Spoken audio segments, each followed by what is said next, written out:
Perkenalkan, saya Adinda Ayu Kurnia dari jurusan Pendidikan Guru Sekolah Dasar kelas 2022C dengan NIM 2201064414. Di sini saya akan presentasikan jawaban saya mengenai tugas ujian tengah semester Pendidikan Pancasila. Oke, yang pertanyaan pertama. Jelaskan makna Pancasila sebagai pandangan hidup bangsa Indonesia dan beri contoh implementasinya. Oke, jadi maksud dari Pancasila sebagai pandangan hidup bangsa itu artinya Pancasila itu sebagai pedoman di setiap hal yang kita lakukan. Jadi sikap kita sebagai warga negara, Indonesia ini harus mencerminkan nilai-nilai yang ada di tiap butir Pancasila. Contohnya yang pertama, ketuhanan yang Maha Esa.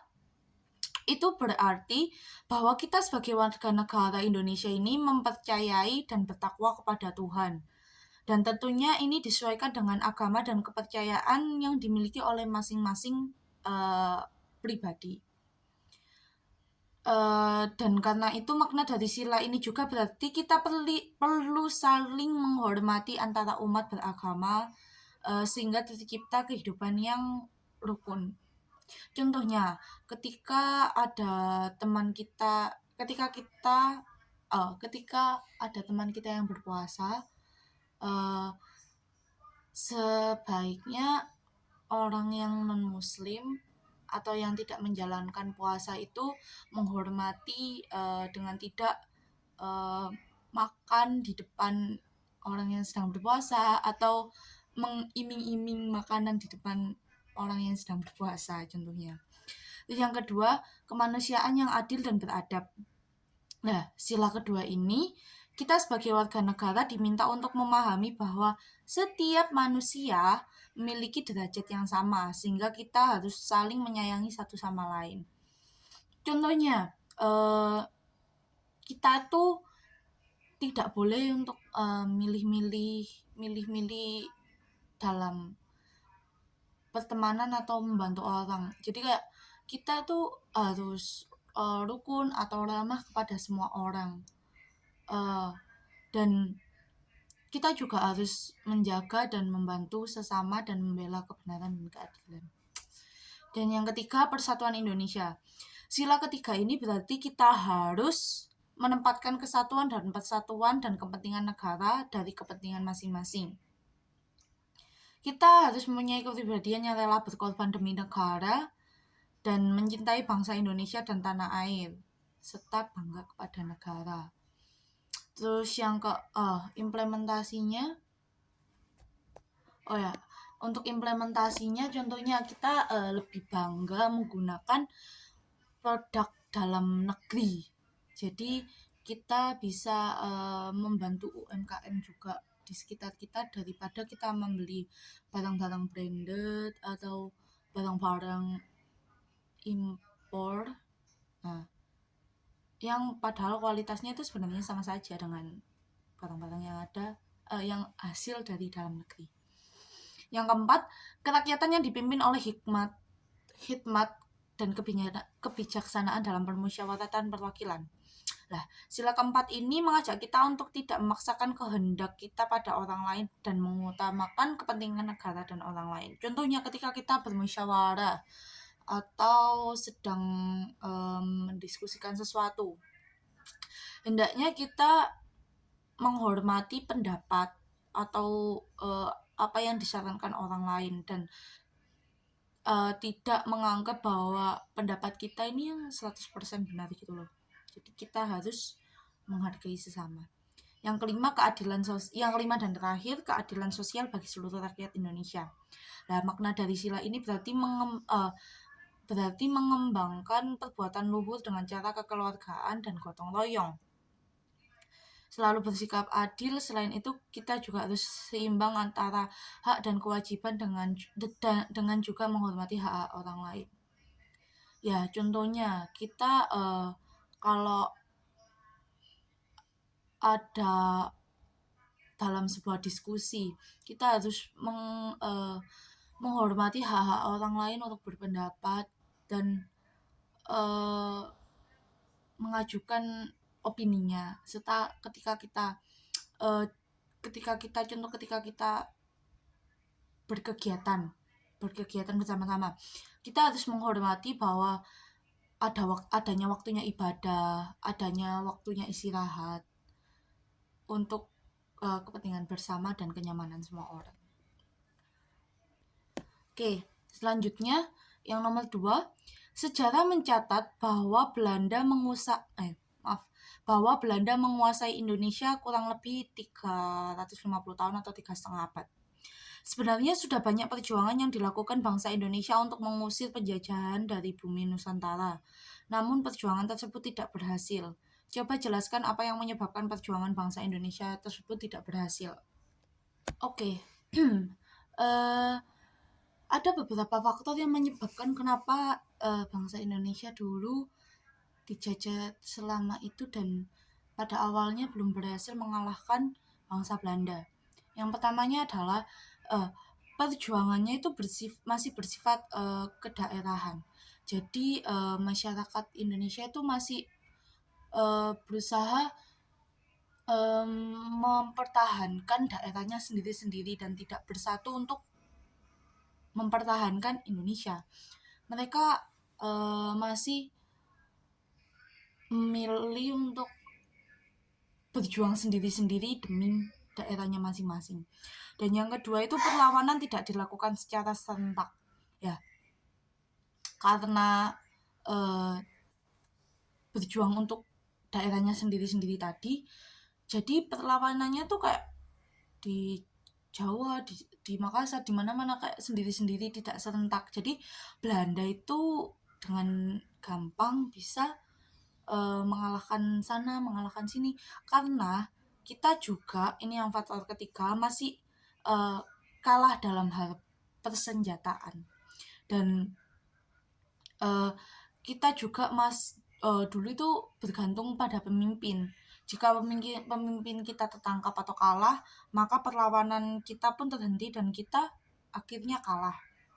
Dan Belanda juga menerapkan politik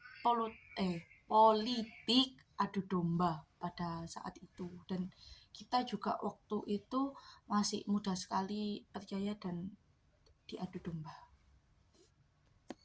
Ya, yang ketiga, setelah Pancasila berhasil dirumuskan, BPUPKI membentuk Panitia 9 dan bersidang pada tanggal 22 Juni 1945 yang pada akhirnya menghasilkan Piagam Jakarta. Namun, Piagam Jakarta ini menuai pro dan kontra antara golongan nasionalis dan agamis. Dan coba ceritakan apa permasalahan yang menjadi pro dan kontra tersebut dan bagaimana solusi dari masalah tersebut.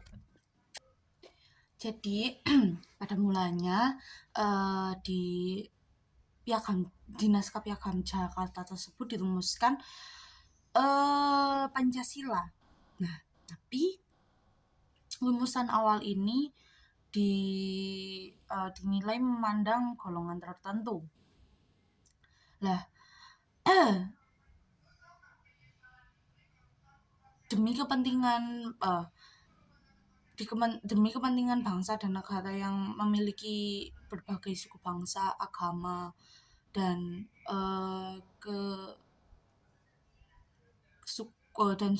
suku bangsa dan agama. Lah, kalimat yang dianggap tidak memenuhi pro dan kontra ini diubah. Yang awalnya pada sila pertama berbunyi ketuhanan dengan kewajiban menjalankan syariat Islam bagi para pemeluknya. Lah, kan itu syariat Islam. Kan padahal di Indonesia ini banyak sekali agama-agama, tidak hanya agama Islam saja. Maka akhirnya teks tersebut diganti dan dalam pembukaan Undang-Undang Dasar Negara Republik Indonesia Kesatuan Republik Indonesia tahun 1945 dan diganti menjadi Ketuhanan yang Maha Esa.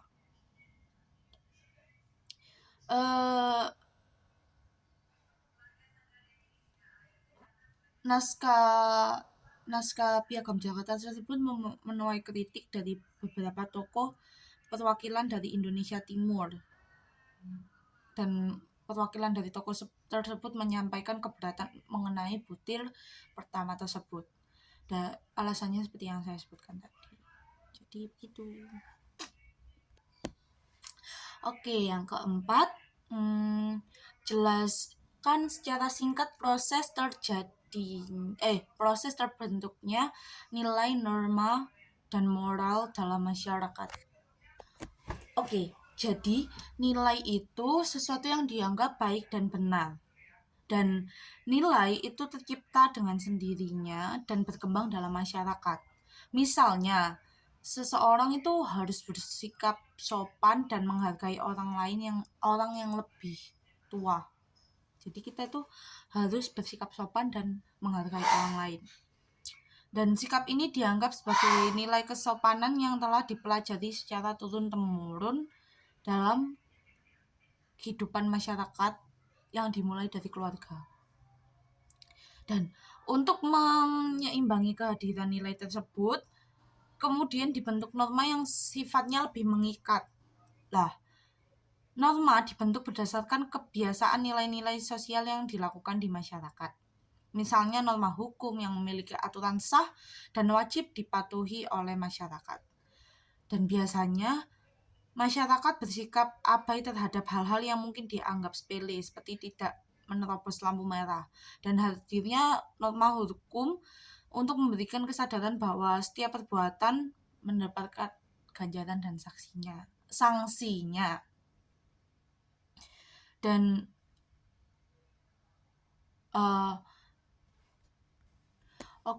jadi nilai dan norma itu senantiasa berkaitan dengan moral dan etika. Dan istilah moral mengandung integritas dan martabat pribadi manusia. Derajat dan kepribadian seorang sangat ditentukan oleh moralitas yang dimilikinya. Jadi moral itu lebih ke etika dan tingkah laku kita ketika kita berada dalam kehidupan masyarakat. Oke, dan yang terakhir, bangsa Indonesia sepakat untuk menjadikan nomor 5. Bangsa Indonesia sepakat untuk menjadikan Pancasila sebagai ideologi. Namun, ternyata di masyarakat juga berkembang ideologi lain selain Pancasila, seperti ideologi liberal, kapitalis, sosialis, sampai ideologi yang berbasis agama. Menurut Anda, bagaimana seharusnya kita memposisikan Pancasila sebagai ideologi dalam kehidupan berbangsa dan bernegara di tengah ideologi-ideologi lain yang juga berkembang di masyarakat? Ya, kita harus menempatkan Pancasila sebagai pedoman hidup kita, karena dalam Pancasila juga tercantum nilai-nilai luhur dan ciri khas kita sebagai bangsa Indonesia. Nah, bagaimana sih cara kita untuk mengamalkan ideologi Pancasila tersebut dalam kehidupan sehari-hari kita? Sebenarnya untuk mengamalkannya itu tidak sulit. Kita hanya perlu membiasakan dari hal-hal yang sederhana atau hal-hal yang kecil, seperti membiasakan menggunakan bahasa Indonesia yang baik dan benar, mencintai barang-barang produksi Indonesia, menjaga toleransi antar umat beragama, menjaga persatuan Indonesia di tengah banyaknya budaya, bahasa, etnis, dan adat istiadat, dan musyawarah untuk menciptakan keadilan sosial secara merata dan partisipasi dalam pemilihan umum sesuai dengan sila keempat Pancasila. Oke, sekian jawaban yang bisa saya sampaikan. Apabila ada salah pemilihan kata atau pengucapan dan tingkah laku, saya mohon maaf. Terima kasih.